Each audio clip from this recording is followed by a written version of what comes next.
Well, Lisa will join us. Like I said, welcome to the Wisconsin Veterans Museum's June edition of Movie Discussion Night. My name is Eric Wright. I'm the Education Director for the museum, and I'd like to thank everybody for turning out tonight. It's a pretty nice night out. I don't know where everybody else is at. We don't have any major smoke issues going on anymore, but this past week has been a nightmare. Thank you, Canada, for that. Okay, you got a couple people coming in here. Blame Canada, as they say on South Park. Well, I am usually not too adverse to our northern neighbors, but this week has not been too much fun at all. I would just like to say before we get started, a thank you to the Wisconsin Veterans Museum Foundation for their continued support in all of our free virtual programs that we get to put on, not just our movie discussion nights, but our trivia nights, our book talks, our drink and draws, our curator conversations. So thank you to the Wisconsin Veterans Museum Foundation for their support. And of course, the foundation coming in the memory of Mr. Pat Finley. So thank you to the Finley family as well for supporting us in that regard. Tonight, we are going to be talking about the 1987 film Full Metal Jacket. I'll just say it for full disclosure, one of my all-time favorite movies. Of course, all of our regulars here know what a huge Kubrick fan I am. And so this one in particular has really been fantastic for me. God, for, I don't know what, almost 30 years now, more than 30 years. You do the math. Of course, like I said, directed by Stanley Kubrick. And we have seen some of his films on here before, particularly Paths of Glory. But he's also known for Spartacus, Shining, Barry Lyndon, the list goes on. Cinematography was done by Douglas Milsom for this film, who is a longtime Stanley Kubrick contributor. But he's also known for The Beast, which we just watched a couple months ago. Also Guns of Navarone, which we have not featured yet. And The Last of the Mohicans, which is another film that we haven't featured as well. But he's worked, Douglas Milsom has worked with Stanley Kubrick on a number of films.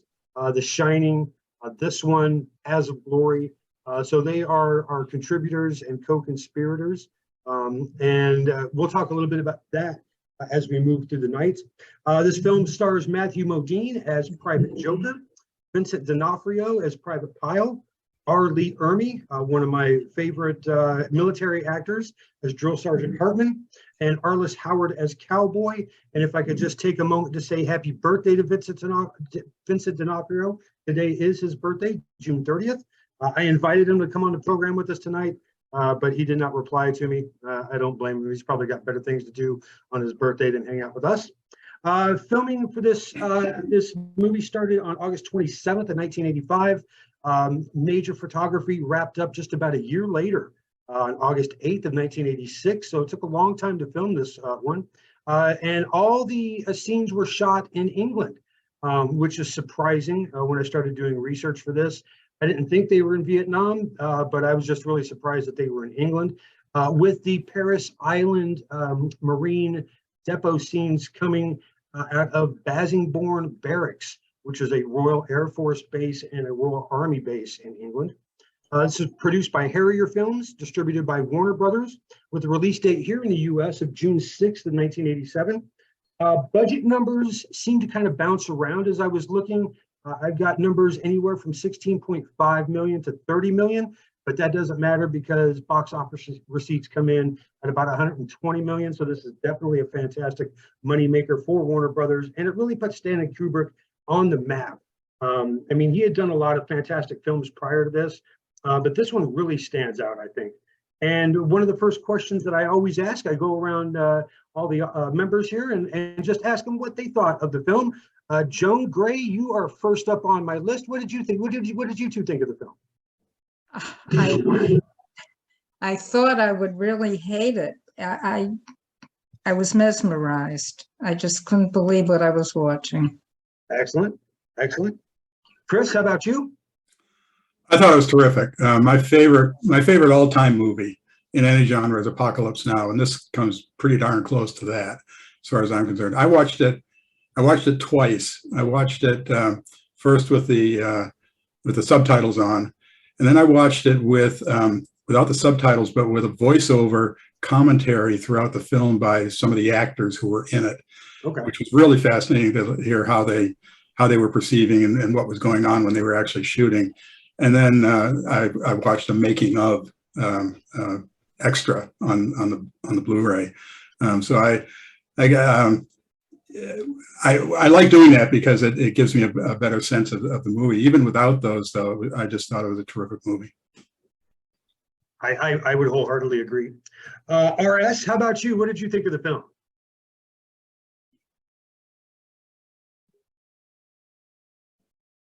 RS liked it. He put in the chat, great film, or she, fantastic. Russell, how about you? Good evening. I don't have a lot of history of watching war films, but on the other hand, I just happened to finish reading a book for a book club, All Quiet on the Western Front. And I found a lot of similarities in the philosophy and in the storylines of what happened in that and this story. And I think that at least it came across to me as saying that there is definitely a pointlessness to war. And I think it was a pretty effective film. Excellent, excellent. Mark, how about you? What did you think of the film? I was watching it for the second time this week to refresh my memory, and it made me very sad, this film. But I think it's very revealing about the Vietnam War era, especially the exploration of sexuality, both in the training camp and the war scenes, or Vietnam scenes. And it didn't seem to explore the drug use and other elements, but focused on the kind of pointlessness of the slaughter, which I found very insightful and sad, to reflect back on the wars we've had since then after overcoming that Vietnam syndrome also. Yeah, you would think at some point we would, kind of just in humanity in general, kind of straighten up and figure out better ways to resolve our differences. Unfortunately, we have not moved beyond that. Lisa, what did you think of the film? I liked the film and the way it was made and all the thought and pieces that went into it. Like with Mark, I felt it was sad, and I felt the material was disturbing. But I see the point of it, and I appreciate that, and I appreciate the work that went into it. But it was uneasy to watch. Well, and that's one of my first questions. But lastly, I'm going to get to Glenn and find out what Glenn thought of the film.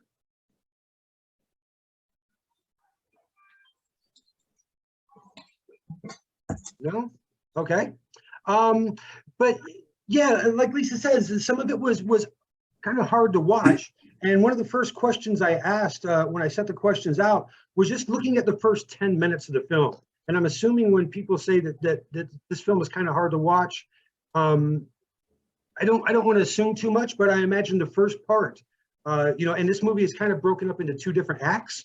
The two very different films kind of, shoved into one. And I just kind of want to get everybody's first impressions on that initial 10 minutes. And I asked him my questions. Did it really engage you watching these recruits go through the initial processes of basic training? Or did it kind of repulse you and make you kind of disgusted on how they were treated? And I'm just curious what everybody's thoughts are on that. I thought the initial scene where they're getting their haircuts with the music throughout, I think kind of played to the duality of everything, because it was kind of party music, but at the same time it had themes in the lyrics and stuff that went along with the action. So I thought that was very good on the music. But just seeing how all these diverse people, no matter what, they were all being treated with the haircut, getting their haircut, kind of equalizing them.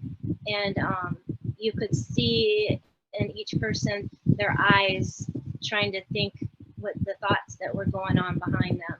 So I thought it was a good opening for me. I can't remember what was right past that, but that A lot part. of yelling and screaming by Drill Sergeant Hartman. Oh yeah, I didn't really appreciate him, and I know you have one of your other questions on him, so I'll wait. Okay. Anybody else want to chime in on that first opening 10 minutes? Sure, go ahead, John. As I had said before, I found it disturbing, but I have to credit the way it was filmed. In other words, this horror show that was going on, it kept moving along. There weren't like long stills of you had to squirm watching, and it just, of course, it was like one thing after the other. I didn't walk away from it. I mean, I stayed through that whole first act, if you want to call it, and then of course the second. Yeah, it hit me. Okay. The opening scene where they're getting their hair cut brought back memories. But one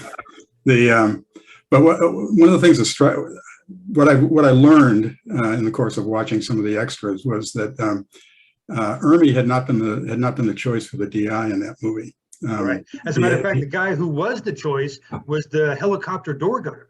Right. Exactly. And Ermey kind of beat him out. But also that it had a realism to that scene that I thought was terrific, to that whole opening section. Ermey had been an actual drill instructor for about 30 months in the Marine Corps, so he knew what he was talking about. And as I understand it, a lot of what he was doing was very spontaneous, and it wasn't even scripted. And Kubrick was actually there writing down what Ermey was saying because he wanted to add it into the script. What also struck me was I wondered how many Marines would have kind of had PTSD watching that, being reminded of what it was like to be back in boot camp.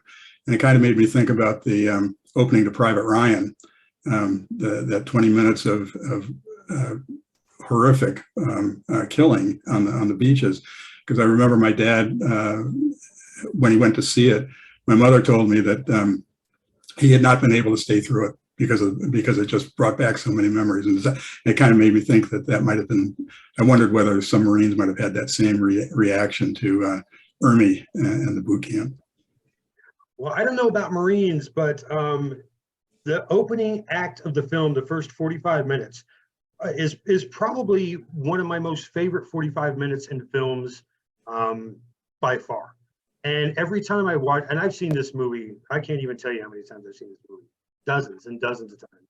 And every time I watch that opening act, I'm transported right back into basic training. And even though basic training was a very uncomfortable and trying experience, I still look very fondly back on those times. And so watching these guys go through that, and I'm not saying that my basic training experience was like that. It was similar. There was a lot of in-your-face yelling. There was a lot of physicalness. We were knocked around. It wasn't basic training that you see nowadays, but it certainly wasn't like that either. That was extreme. But man, I tell you, and I always wanted to be a drill sergeant.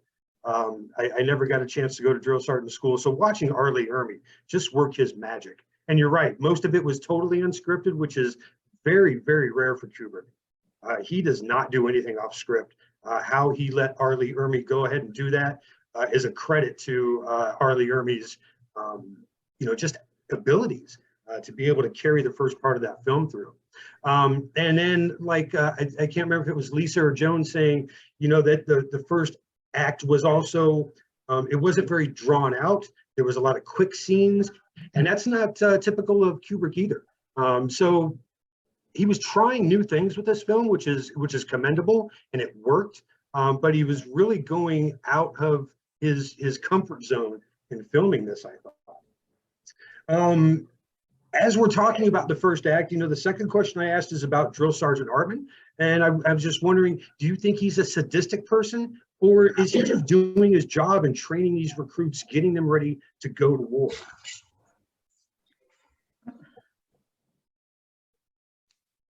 Go ahead, John. Well, I was thinking, back and forth about that, but I think the way he treated Pyle, that made me feel he was sadistic. Because, I mean, that was beyond, I can understand pushing the others as far as he could. And, they were obviously improving. But I had a real problem with the way he completely mishandled the sick one. Sure. And, I'll tell you, and I've mentioned this before, I can't remember if it was last month or the month before that, but we had, I don't want to say he was as bad as Pyle, but we had a guy when I was going through basic training that just, he just never really caught on. And they did make an example of him. They did shame him in front of the whole company.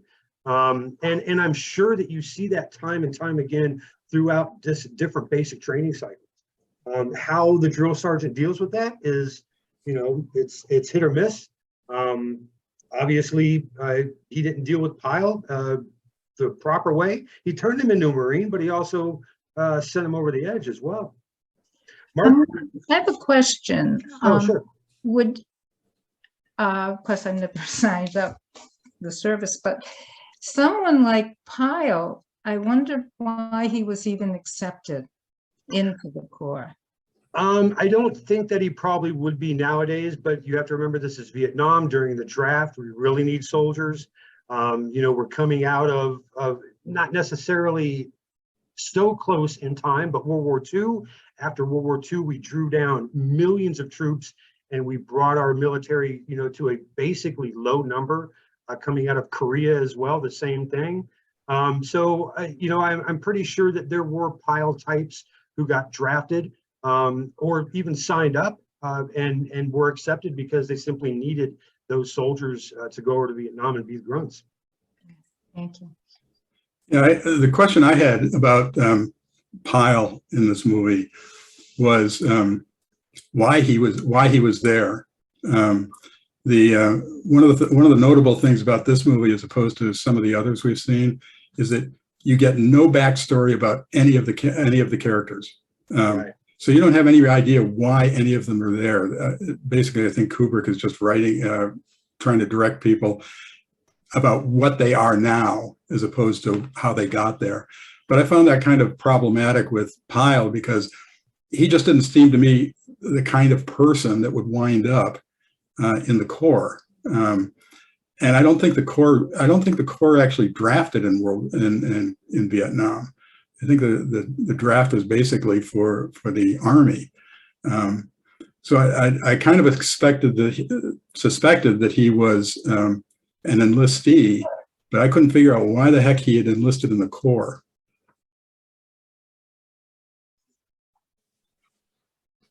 Oh, I'm sorry, Lisa. Sorry. RS says that he's simply doing his job to train the recruits, considering the times regarding the apathy of war. And that's kind of what I see too. Especially when even just training recruits during non-wartime situations, you are still creating a soldier or a Marine or an airman. And then during wartime as well, you want to make sure that these guys are ready to go out and perform and do their job and hopefully come back alive. And that's just the way I look at Hartman. That's just what he was doing. It's what he does. Every 4 months he gets a new group of kids in, and this is his job. This is what he's supposed to do. Mark, you've had your hand up for a little while. Go ahead.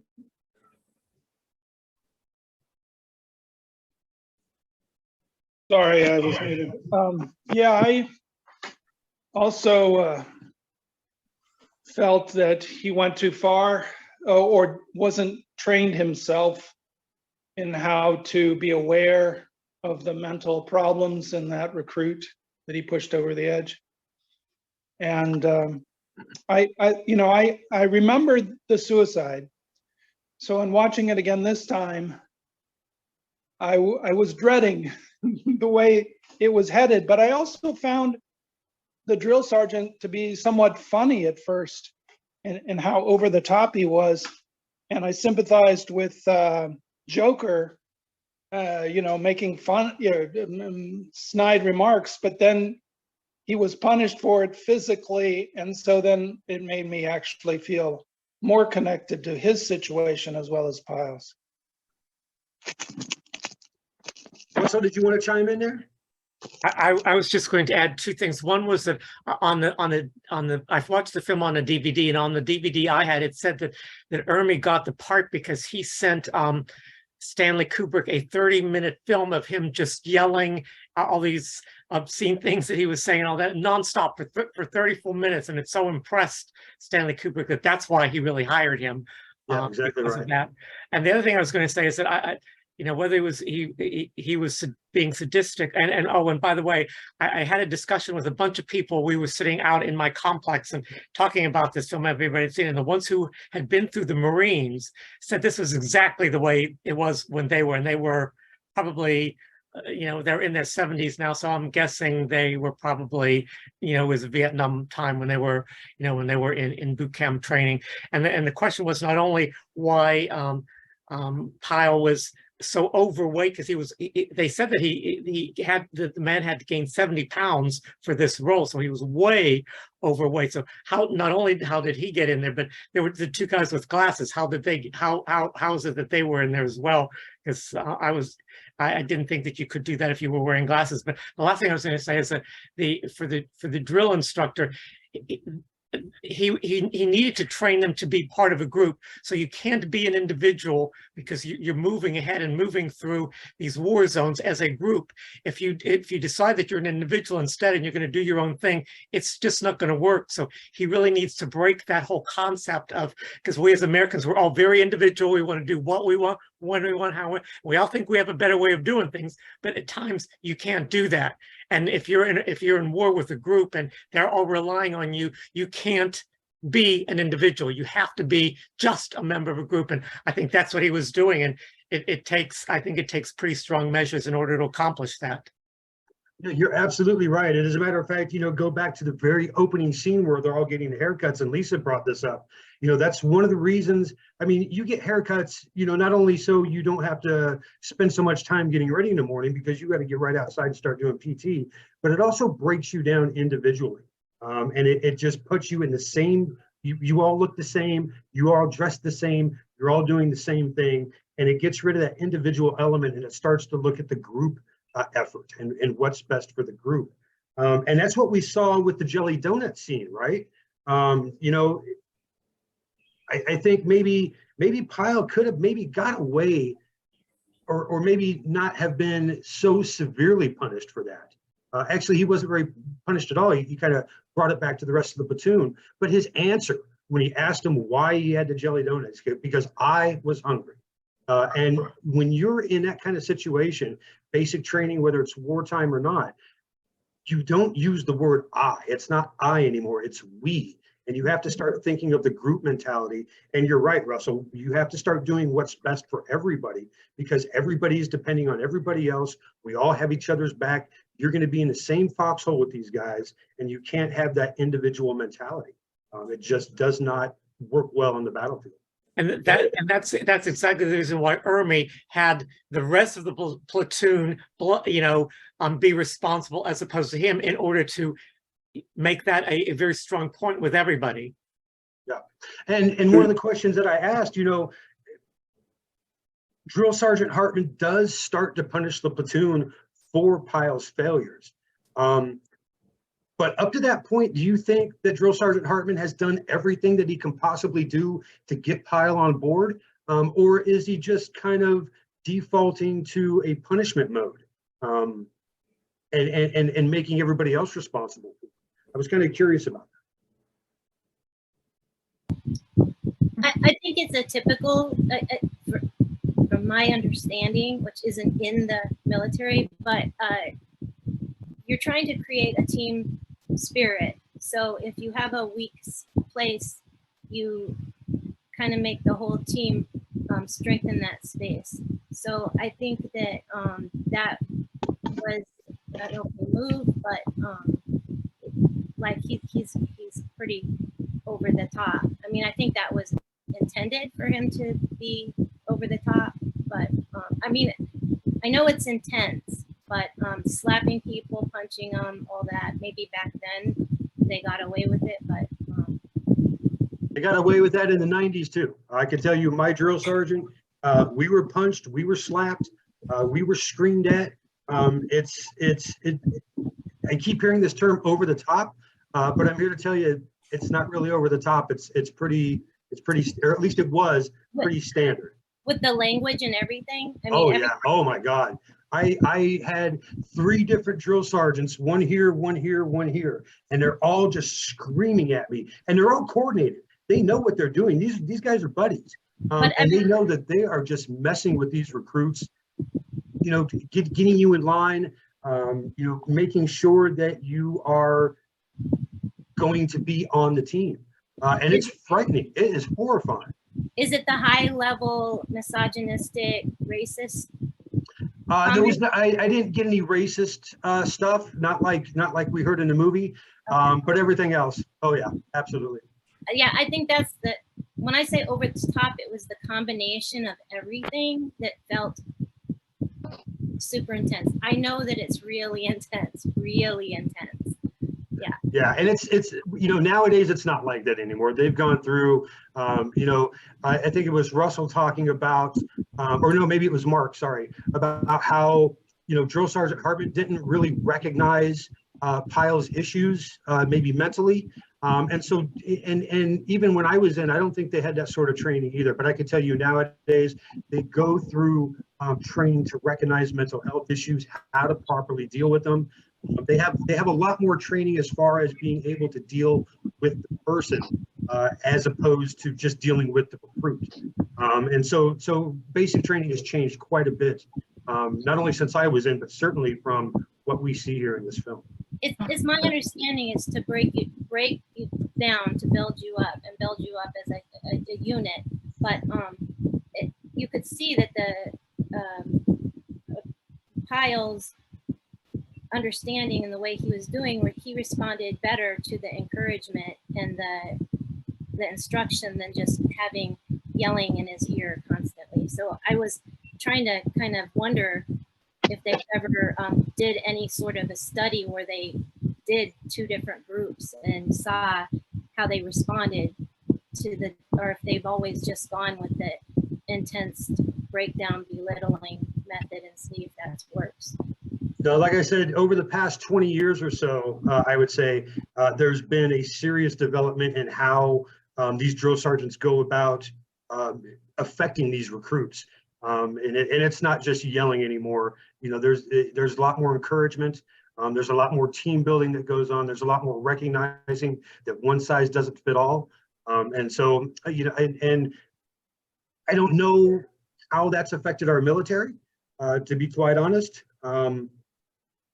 Yeah, I don't want to even try to suppose how that's affected us. Mark? Yeah, I find this very interesting, and especially what you're telling us about the changes. In the film, I thought the misogyny was explored in an interesting way too, and then the insistence the drill sergeant had that Joker acknowledge belief in the Virgin Mary. Mm. So those kind of ironies of religious and sexual force upon or feminizing, you know, of the recruits, and then how he also told them that their rifle was their new girlfriend, and how Pyle took that too far. I thought all of that was setting up the rest of the movie, and even the transition to Vietnam with the hooker, characterizing the U.S. involvement in Vietnam, or the setting up of soldiers, Marines to be involved, as a kind of rape mentality. Yeah, absolutely right. I would wholeheartedly agree with that. Sure, Joan, go ahead. Yeah, I had 2 items. One, when you referred to that action between them about the recruit denying Virgin Mary, I thought it was very interesting that he would not change his stance, his what he was saying, just to please the sergeant. And I thought the sergeant took that very well. He probably had more respect for him for sticking to his guns than to just, you know, he probably would have been in I was thinking he would have been big trouble had he just changed. But, and then the matter of other recruits being punished for, you know, piles stuff, that could have been sort of a motivation for them to work hard to get him and help get him into shape. And it's pretty good motivation that you won't get punished if he doesn't err. Yeah, you're absolutely right. That was the motivation that he was trying to put out across the rest of the platoon. As we see toward the end of the first act, you know, it more or less works. You know, he even says, you know, Pyle, you are born again hard. You might even be a rifleman in my beloved Corps. And sure enough, he turns out to be assigned a rifleman in the Corps. So he does, you know, change his tune, he changes his act. And especially thanks to Joker, once Joker is made squad leader, he has to take Pyle under his wing. And one of the questions that I talked about, and then I want to move on to the Vietnam scenes, but when they have the blanket party, when they all beat Pyle with bars of soap in the middle of the night, you know, everybody takes one shot, but Joker takes several. And Joker's supposed to be his friend and his mentor. Why does he take so many shots? Why does he take so much aggravation out on it? Well, he's human, and you know, they're giving, it's good. They got this out of their system. You know, it's nothing's black and white. You've got feelings, you do certain things. And I guess he's the one who really wore the brunt of him the most because he dealt with him the most. I don't know. I think he felt a failure because he was assigned to help him and move him forward, and it didn't work. But also his peace, you know, he was always constantly going back and forth between being peaceful and then we would see him be violent. That was like one of the first scenes where we saw him break from his personal peacefulness. We saw him be part, and it seemed like he and Cowboy were the ones who even organized it. Oh yeah, It felt like, so that was pretty harsh. And I'm gonna be bold, if you don't mind. I'm gonna jump to the question that connects with this about a turning point for me. oh sure.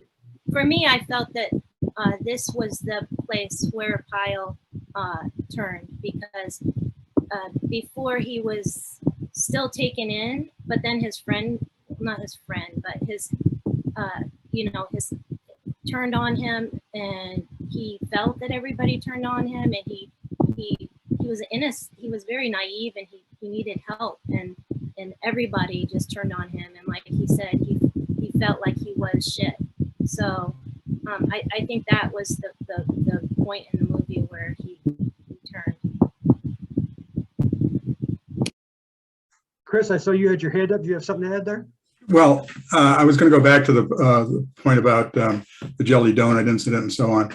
I think Hartman gives part of what he was doing with part of his frustration was that, and he says it explicitly, you aren't helping me with dealing with Pyle. And I sort of got a sense of that when when Hartman replaces the squad leader with Joker, because it seems to me that it was the squad leader's job to try to bring Pyle up to snuff, and it was the squad leader's job to get the other people in the squad to help him do that. And I didn't get the sense that the previous squad leader was doing that. I think Modine as Joker saw that as part of his role, and you see that as he plays kind of the teacher to Pyle throughout much of the rest of that first act in the movie.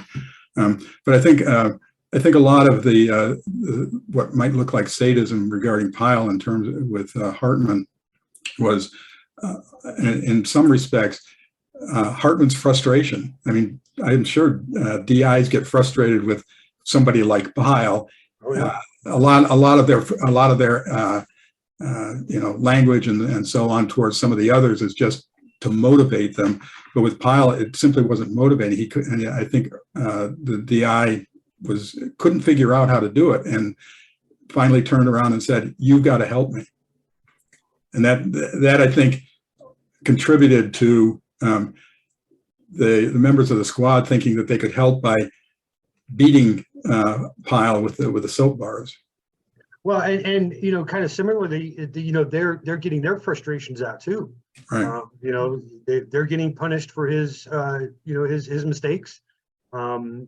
The platoon is not moving forward like they should. And kind of going back to what you were talking about with Matthew Modine's character and how he was, kind of taking Pyle under his wing. He does the same thing in the second part too with Rafterman. So he kind of has this, like you said, a teaching quality about him, or at least some sort of, I don't want to say, paternal characteristic, but it probably wouldn't be too much of a stretch to go that route. He was a little bit reminiscent to me of the Colin Farrell character in Tigerland. Okay. I always kind of looked at him more of Charlie Sheen, or not Charlie Sheen. What is it? I've completely blanked now. Anyway, we'll move on. We got to start talking about the Vietnam section. As soon as we get to Vietnam, of course, they have to deal with a prostitute. They're trying to come upon a fair price with her, and as they're doing so, they get their camera stolen. And as they're walking back on base when they're in Da Nang on the Marine Corps base there, Joker says to Rafterman, he says, "Don't worry about it. It's just business." What does he mean by this? We're in the middle of a war zone. We're fighting for inches every single day. People are losing their lives. How is he thinking about business? I think that those skills are survival skills for the people who are there, that they have to steal and sell things. They have to sell themselves. So it wasn't anything personal to him. It's just business of the environment that they're in. So it's business for the Vietnamese, not necessarily for the Marines. Yeah, it's business. That's the world we're in. Everybody's here for survival, and they're trying to survive as well. I could see that. Well, it almost had to be transactional for the civilians. I mean, they weren't soldiers. They just had to find a way to survive in the midst of this chaos. And so I think that's what, he's just referring to it.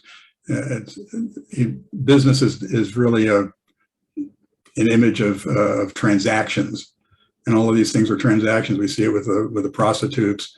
I didn't think it was specifically in relation to. He didn't say that specifically in relation to the camera being stolen. I thought the discussion that they were having as they were walking was much broader than that. Yeah, and you could be right. Yeah. So it was, it was all business. I mean, just generally, you lose the camera. It's business because they're taking it. They need the transaction. They're going to pawn it or whatever.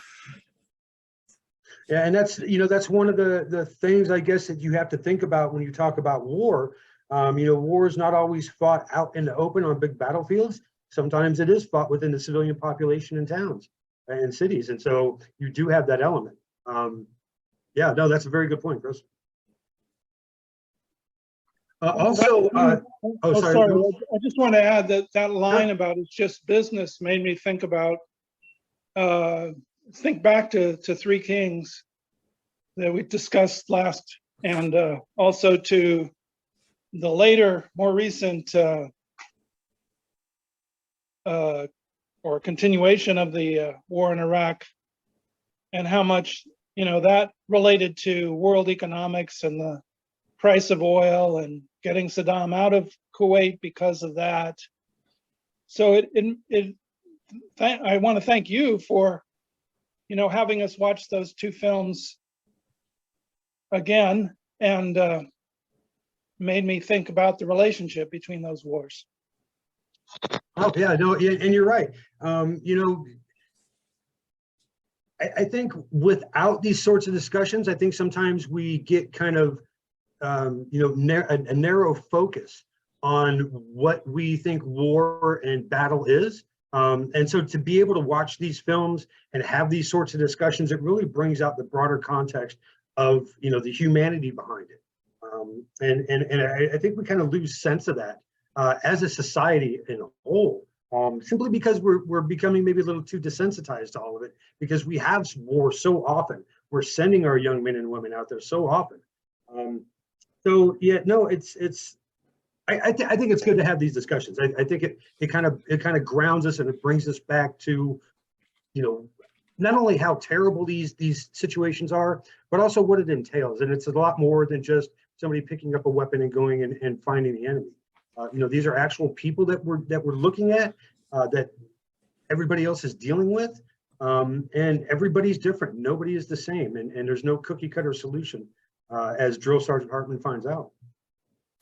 One thing I did find a little amusing was in the Stars and Stripes office, right behind the lieutenant there, there was a big sign that says, "We will defend our death. We will defend to the death our right to be misinformed." I thought not only was that humorous, but it was also stood true based on the things that that lieutenant was saying. You know, he wants them to create stories. He wants them to you know, find the drag marks, find the blood trails, and if you don't find them, just make them up. And so really what they are doing is misinforming everybody on what's going on. And I just wanted to get some quick thoughts on that as well. Isn't that what you call propaganda? Yeah, it certainly is. But yeah, I mean, and you say propaganda though, Russell, but isn't propaganda what we put out to the people who are not in the war zone, to the civilian population, the people who were trying to get excited or at least behind the war effort, and not the soldiers and sailors and Marines themselves?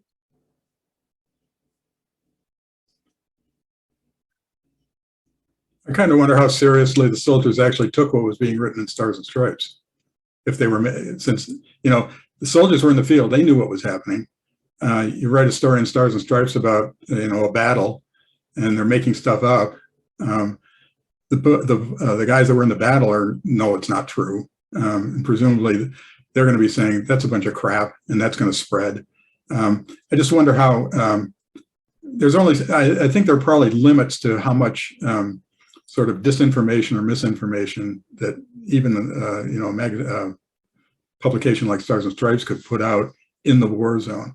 I did think it was kind of interesting the way the lieutenant kept telling them about how to phrase various things, changing the phrasing from search and destroy to what, sweep and Clear. Sweep and clear, was even a directive that came down from on high.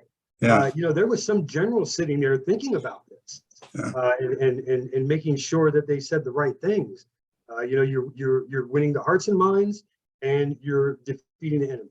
Those are their only two priorities.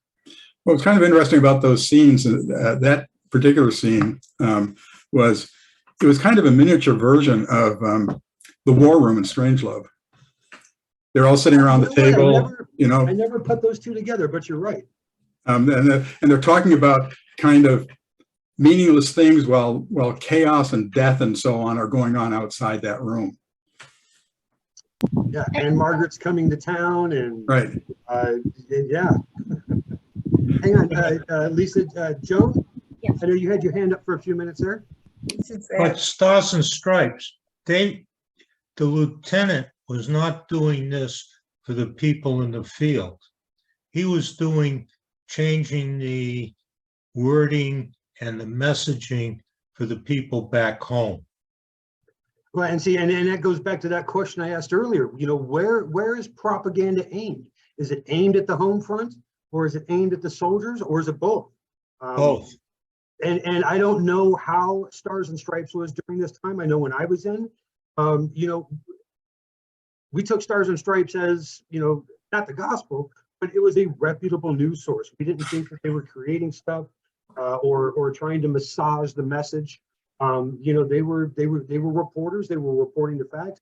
I still have friends that work for Stars and Stripes. Yeah, today. but you've got to remember, 1968 was a pretty miserable time back on the home front, where the support for this venture was going down the tubes very quickly. Not only that, but we have race riots going on, you know, all over the U.S. during this Everything at time. once. Inflation is going up. So not only are people, you know, Assassinations.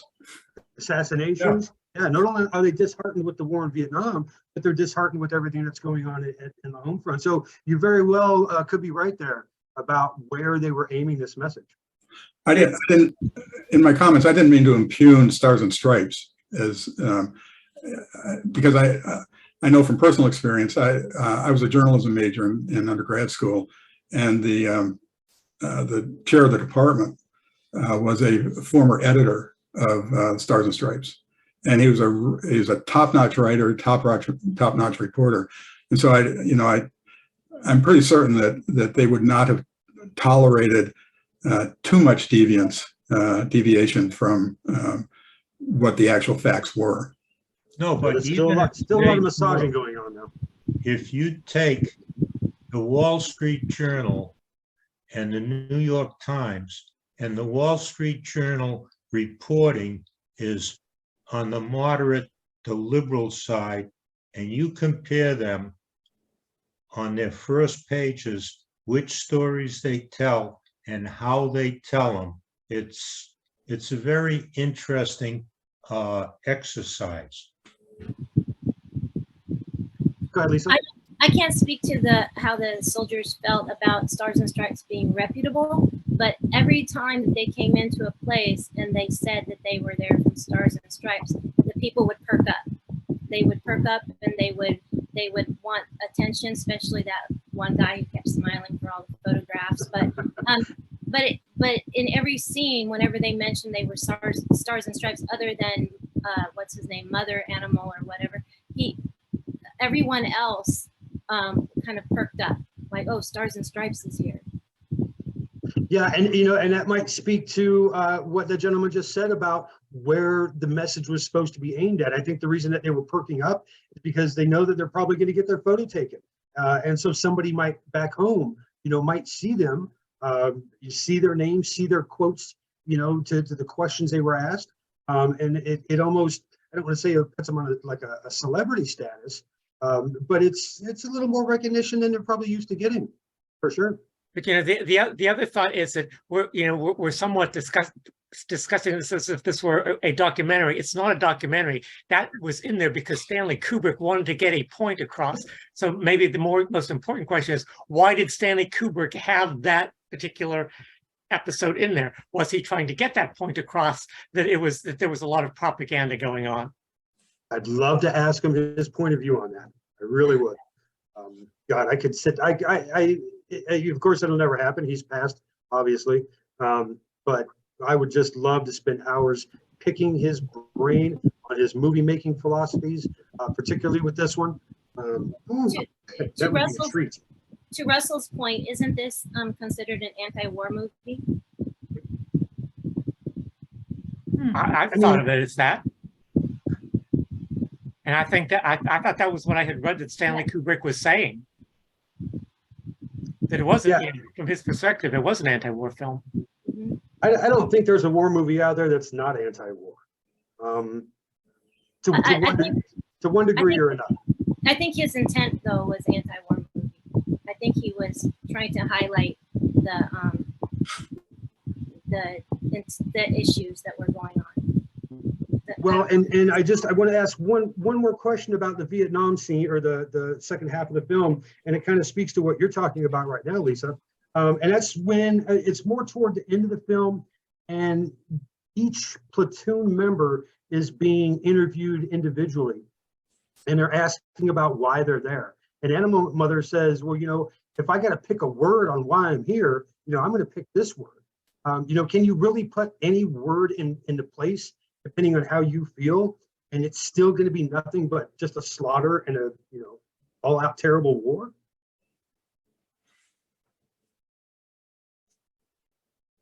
I think he had a good point. I mean, he didn't really have too much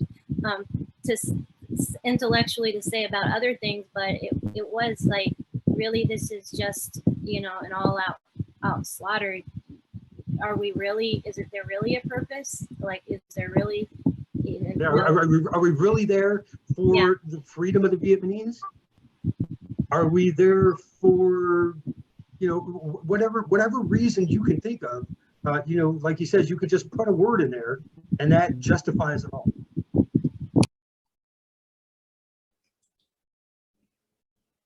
You could say you're going there to spread freedom, but eventually it deteriorates into slaughter pretty quickly.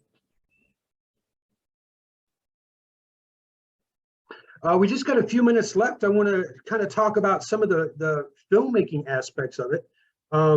Like I said, when I was introducing the film, I was surprised that this was all filmed in England. And you have production designer Anton Furst, who had a very short Hollywood career. This was the biggest film that he did. He was passed over for some other movies after this one, and he became very despondent. He ended up killing himself, unfortunately. But the work that he did in creating, particularly Vietnam, especially when you're looking at it through the lens of a helicopter flying over the landscape. I'm just curious what everybody thought on his production design value, how much he brought to this film, you know, creating all these fantastic scenes in a very small space in England. I felt the scenes were very believable to me. They were, and just to go on with that, because I know we don't have much time, I thought the cinematography was very good too. I liked the angles, like how they looked up at the faces when the camera looked up at the faces when they were looking down at the bodies, as if the person in the grave were looking up at them. And some other photography scenes, especially in the beginning of the movie, different angles, I thought were very good. I thought the thing that struck me about it, was not so much the buildings and so on. I mean, they were using this long abandoned, I guess it was gasworks or something like that. But what struck me about, particularly towards the end, was the use of fire in this movie. And particularly the scene that really caught my eye on this was at the very end when they're marching away, singing the Mickey Mouse song, and in the background you just see this hellish fire in the background, and it really struck me that it was almost like Kubrick was trying to create an image of hell on Earth. Certainly. And that fire, I thought whoever designed the fire scenes did a spectacular job in actually doing that. Yeah, that was Kubrick and Douglas Milsom, the cinematographer. I read an interview with Douglas Milsom about shooting this film, and I can usually follow along with most of these guys as they're talking about the technical aspects of it. But the stuff that he was talking about, he might as well have been speaking Latin. They used so many different lighting structures, different types of pyrotechnics, different types of pyrotechnic pots to create all these different images that we're seeing, particularly in the Vietnam section. And I was floored on how much thought and process they put into really making this gasworks look like, you know, this city or this village in Vietnam. They put a lot of work into that, and especially with the pyrotechnics, the fires, and the lighting, the way they lit the fires, and different reflective materials that they're using behind them, so that they're getting the right throw. It was insane. It was like listening to a doctor talk about brain surgery.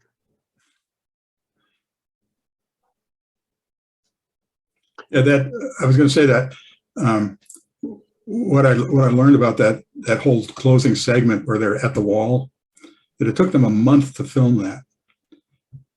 Yeah, like I said, the production timeline was great. And I'm sure you heard Chris as well, Matthew Modine's comments. He got married, got his wife pregnant, had a child, celebrated the child's first birthday before filming was done. It took a long time to shoot this film. And part of that was because R. Lee Ermey got in a car accident as well. And he sustained not life-threatening injuries, but he still sustained some injuries that put production off schedule. A couple more things I want to mention is the recruits themselves. My gosh, they put in some serious work to be the tight unit that they became while they're going through basic training. I put in my notes here and my questions, you know, it's one thing to act in a war movie. It's another to act in a basic training film. And they're doing both. And I got to tell you, their moves were almost flawless. And the attention to detail by Kubrick was insane. I love, my favorite line in this movie is when they are marching and Drill Sergeant Harbin says, "We're bouncing." I can't tell you how many times my drill sergeant yelled at us for bouncing. When you walk, your head is straight. When you're marching, it's like there's a board above you. You don't want to hit your head. And the floors in the barracks just shine all the time. That is exactly what it's like. I was so impressed with the attention to detail they put into the smallest thing. For bouncing, I love that. I want to just say that for the rest of the night on my time. We have just a couple minutes left. I'm going to get into my favorite question, the one that I always end the segment on. Who was your favorite character and why? Joan, you're first up in my tiles here, so I'll ask you that. Who was your favorite character in the film and why? Who was my favorite character? Yeah. Oh dear.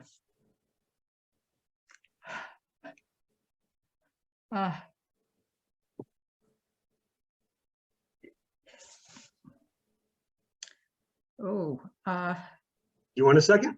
Yeah. Okay. Yeah, I'll pass right now. Okay, Chris, we'll go to you.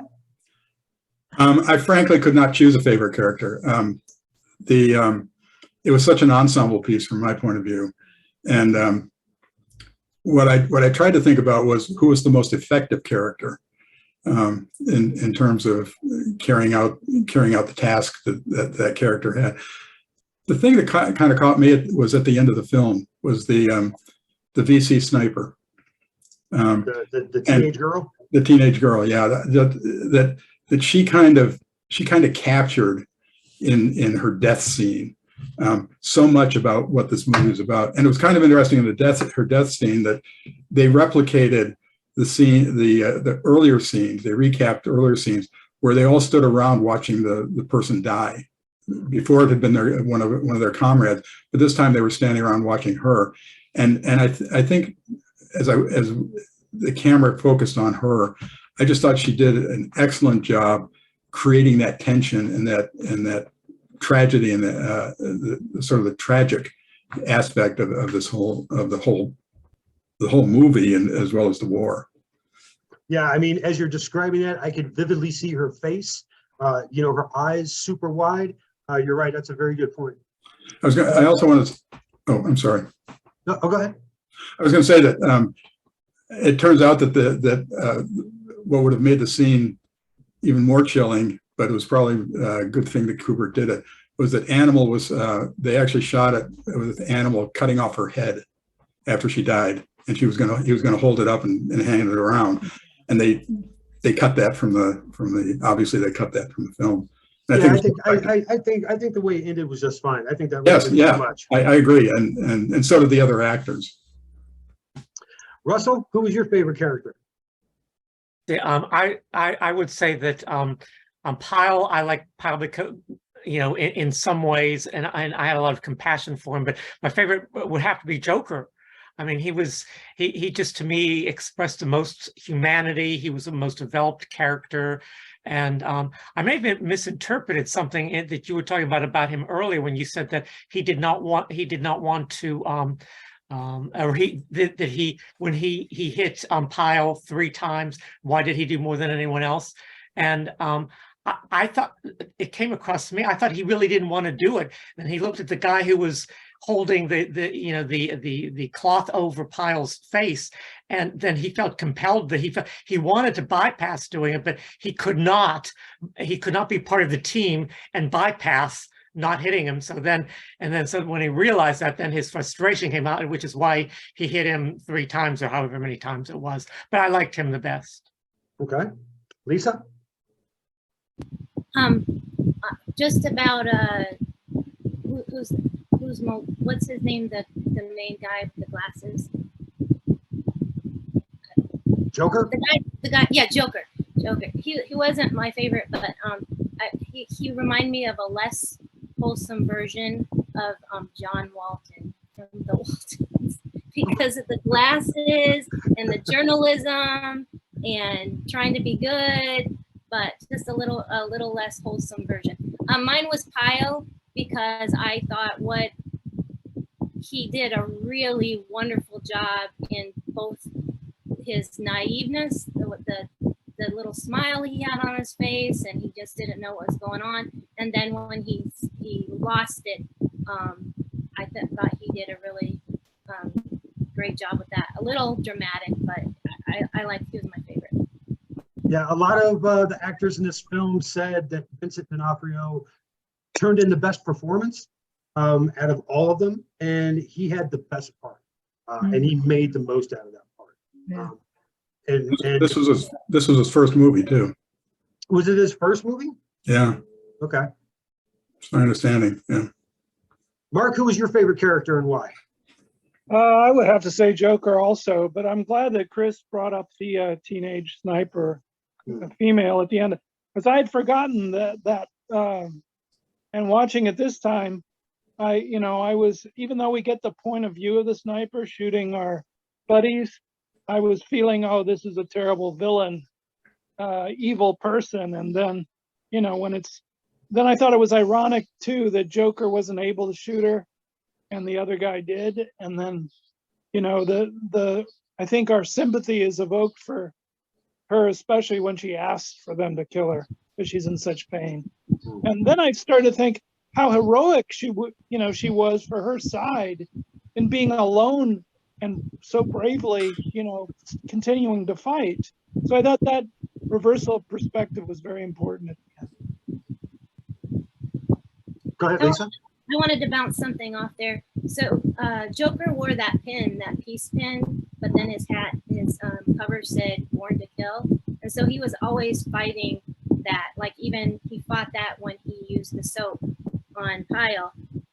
He was trying to have his peacefulness, his personal peacefulness, and then in the end, he killed that girl.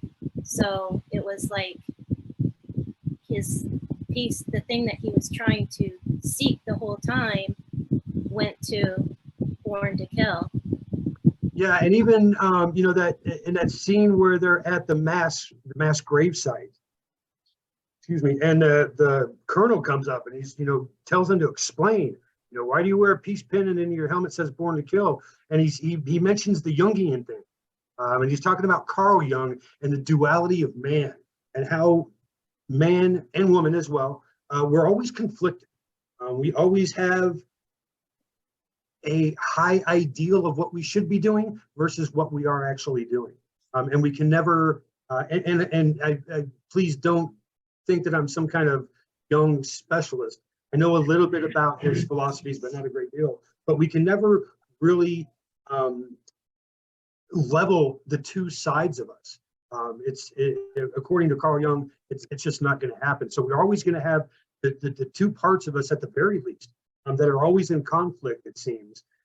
And especially when it comes out in certain ways, like Joker with his badge and then what he has written on his helmet. And I thought it was kind of interesting, and I like the way that others in here have kind of brought up not only his duality with his badge and his helmet, but also through his other actions as well.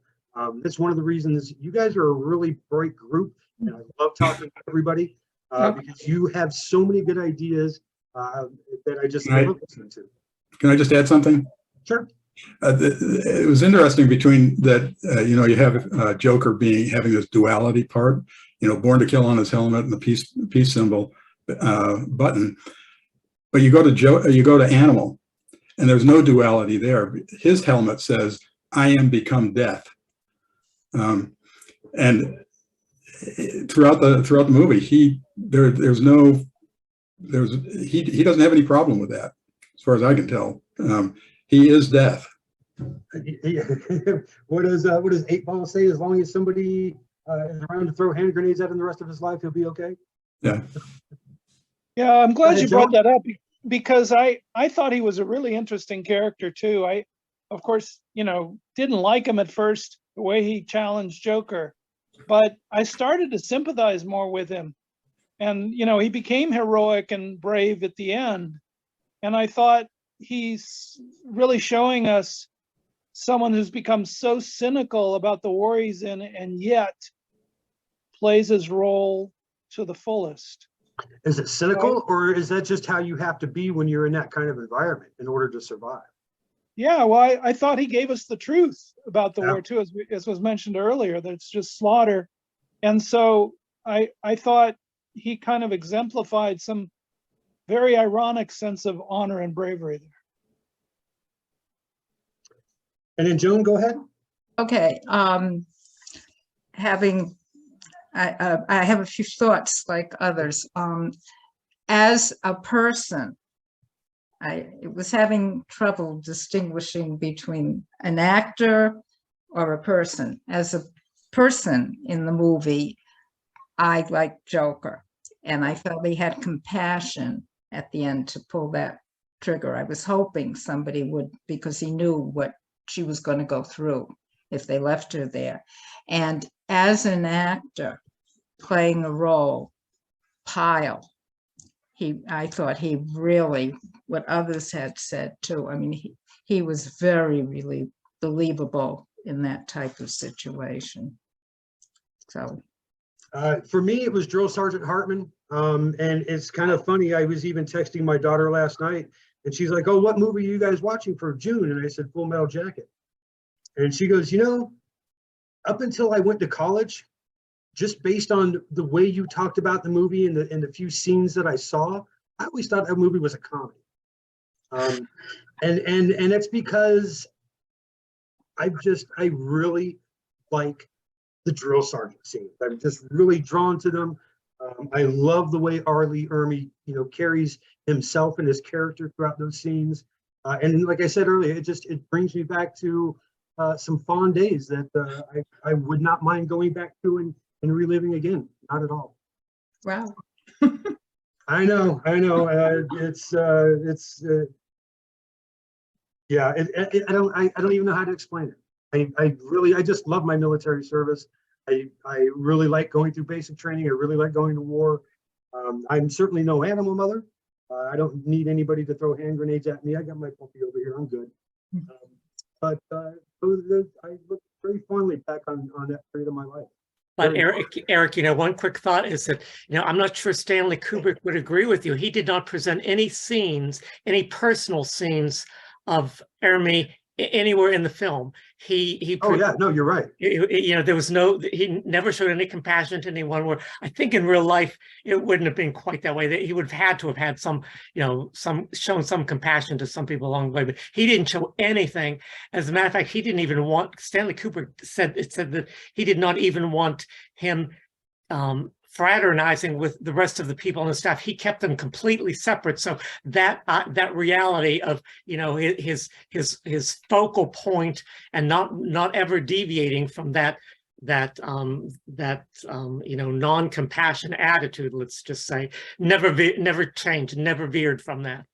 Yeah, you're right. We didn't get to see that side of him, and especially with him living in the barracks with the rest of the recruits. There would have been, I don't want to say fraternization, but there would have been some crossover there between, what you're supposed to be doing in basic training and who you are just as a person. You can't help but to learn, certain things about people if you're living with them basically for 4 months, even if they don't want to be very open or very friendly toward you, which a drill sergeant can't be, but you can't help but learn certain things. And we didn't get to see that. You're absolutely right. I thought in connection with the DI, that as it leads into the scene where D'Onofrio offs himself, he comes out of his room. The DI comes out of his room. He's in his skivvies, but he's got his hat on. Oh, yeah, absolutely. Absolutely. But Right, he so didn't even next show any month, compassion at that point. He didn't even show any compassion at that point. Oh, no, not at all. He didn't change. The only thing that was changed about him was he wasn't in full uniform. So next month, we are going to be watching Born on the 4th of July from 1989, one of Tom Cruise's early movies, directed by Oliver Stone. I have not seen this film, so I'm looking forward to watching it. I'm sure some of you out there have seen it, but that's what we're going to be watching for July. So look forward to those questions to be coming out within the next couple of weeks. I'll be sending them to everybody. I hope everybody will join us. And I want to thank everybody for joining us tonight. It was great having some new faces, some new perspectives. And I really appreciate that.